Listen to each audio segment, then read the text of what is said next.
para explicar al paciente todo lo relacionado con la enfermedad, reduciendo así la incertidumbre y el miedo y generando la comprensión humana y la confianza profesional que tanto necesitará el paciente durante el tratamiento del cáncer. Muchas gracias.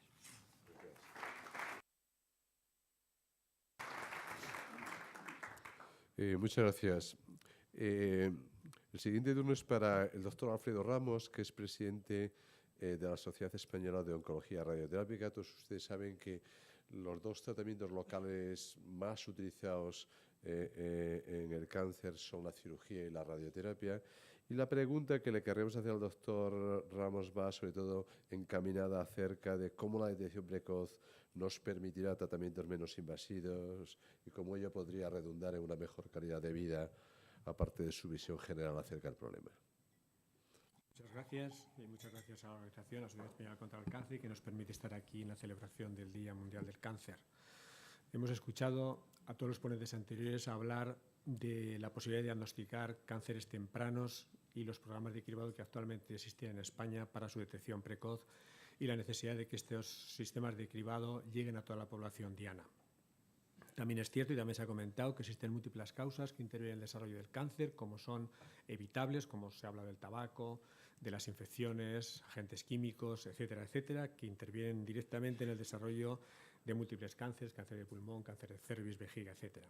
Pero como especialista en oncología y que nuestro trabajo se desarrolla fundamentalmente en el ámbito hospitalario, en el estudio y tratamiento del cáncer, los pacientes nos llegan con un diagnóstico, con un primer diagnóstico, y que a nosotros nos compete el estudio de este tipo de cáncer, su extensión de su enfermedad y decidir en un comité multidisciplinario donde asisten todos los especialistas que esa patología requiere e indicar cuál es la terapéutica más adecuada para este paciente en concreto.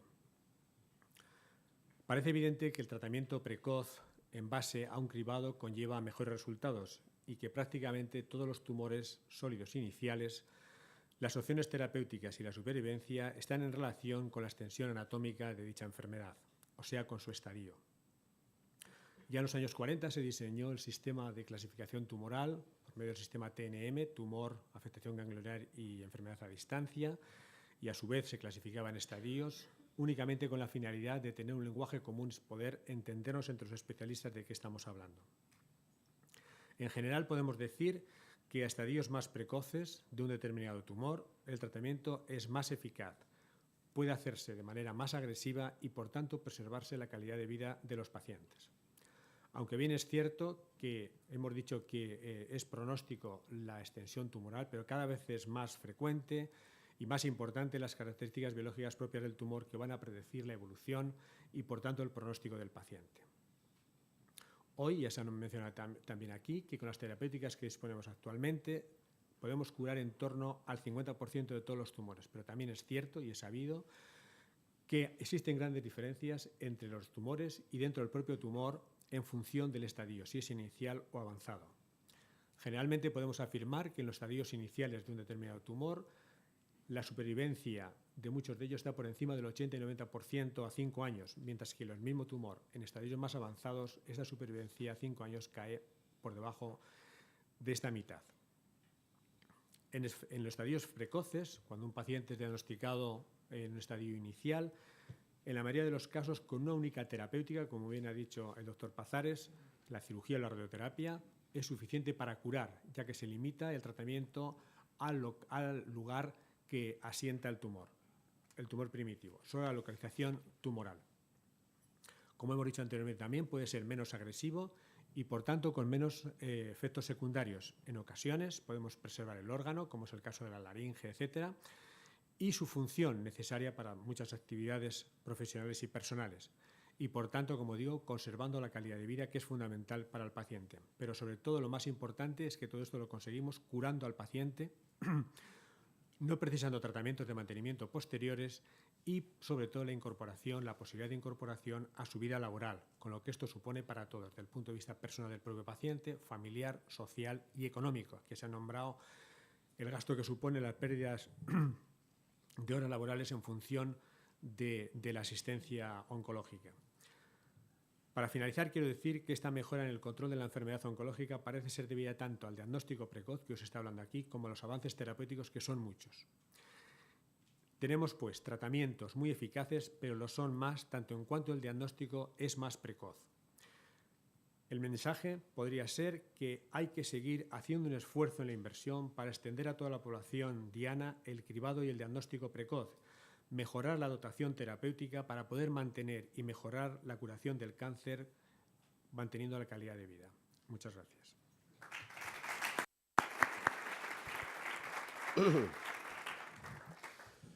Muchas gracias, Alfredo.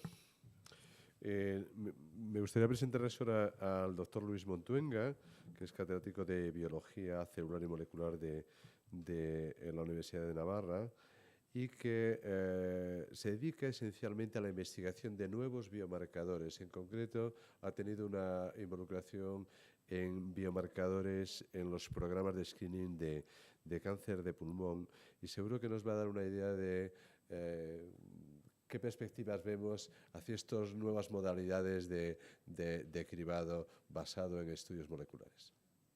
Muchas gracias. También quería dar las gracias a la Asociación Española contra el Cáncer por haber invitado a un investigador que en el ámbito de la biología molecular, que también, lógicamente, estamos intentando trabajar en la misma dirección que todos los que me han precedido, que es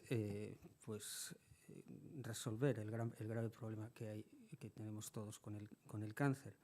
Yo voy a introducir un tema nuevo, o relativamente nuevo, se ha mencionado, pero muy de pasada, siendo consciente de que aquí de lo que se trata sobre todo es de subrayar un mensaje de la importancia del cribado, de los cribados ya establecidos y con más perspectiva en el tiempo. Pero, sin duda, estamos en un momento muy importante y muy interesante en el ámbito de la detección precoz del cáncer de pulmón también.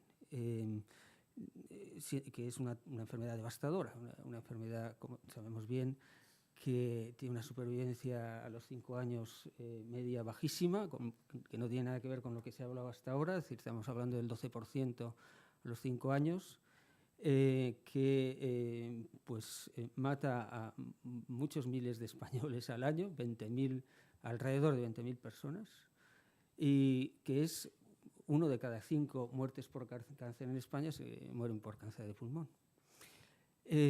¿Cómo podemos hacer para disminuir la mortalidad por cáncer de pulmón? Obviamente,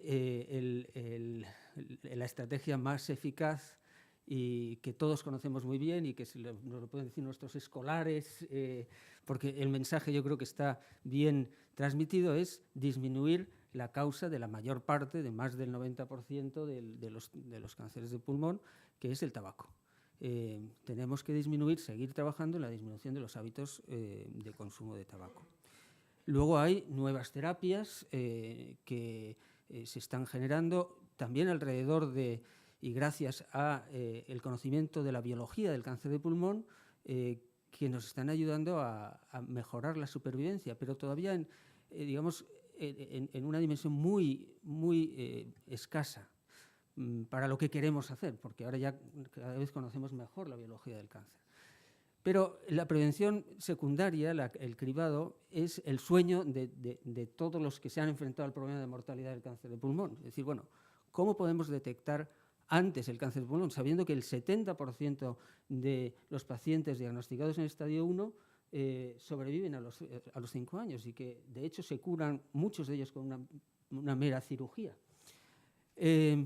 ¿Qué podemos hacer? Pues se ha trabajado mucho, ha habido muchos fracasos a lo largo de la historia, por lo menos una serie de estudios que claramente demostraron que no era eficaz el screening de cáncer de pulmón, por ejemplo, con placa de tórax o con citología. Pero en el año 2010 se ha publicado un estudio que es la continuación de un estudio aleatorizado en Estados Unidos de 50.000 individuos, grandes fumadores, en los promovido por el Instituto Nacional del Cáncer, que tuvo que ser interrumpido. O sea, el Instituto Nacional del Cáncer decidió interrumpirlo porque ya se había alcanzado el 20% de disminución de la mortalidad, que era el objetivo que se habían propuesto. Claro, esto generó enorme expectación. Era la continuación de otros estudios observacionales que se publicaron también antes. En el año 2006 se veía que con una herramienta que es el TAC torácico de baja dosis se podían detectar lesiones más pequeñas y la proporción de pacientes en estadio 1 era mucho más alta.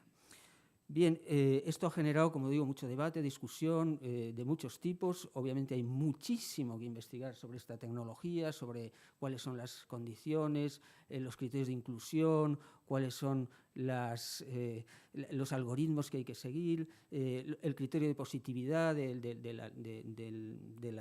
la imagen radiológica, etc.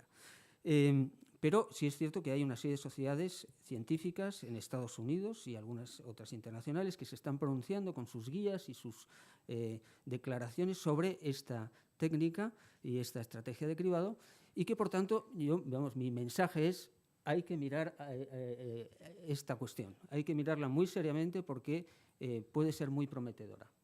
Y mi trabajo es, como investigador en el ámbito de la biología y de la investigación translacional, es buscar maneras de perfeccionar, de mejorar, de optimizar estas tecnologías, buscando la población de mayor riesgo. Obviamente en el pulmón estamos en una situación muy buena en el sentido, desde el punto de vista del diseño, es decir, nosotros conocemos muy bien la población de alto riesgo, a diferencia de otros tumores. Conocemos muy bien que son los grandes fumadores los que hay que hacer el cribado, pero más allá de eso, podemos buscar cuál es el riesgo genético, buscar marcadores moleculares de riesgo.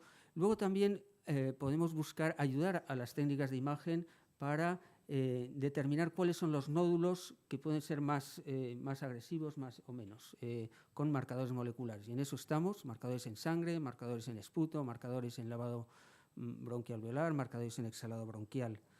En definitiva, y en eso estamos trabajando mucho, en muchos laboratorios en todo el mundo. Hay un gran problema, que es la validación de estos marcadores. Es un problema muy serio y además muy difícil de abordar, que requiere trabajos de muchos equipos y también trabajos muy rigurosos.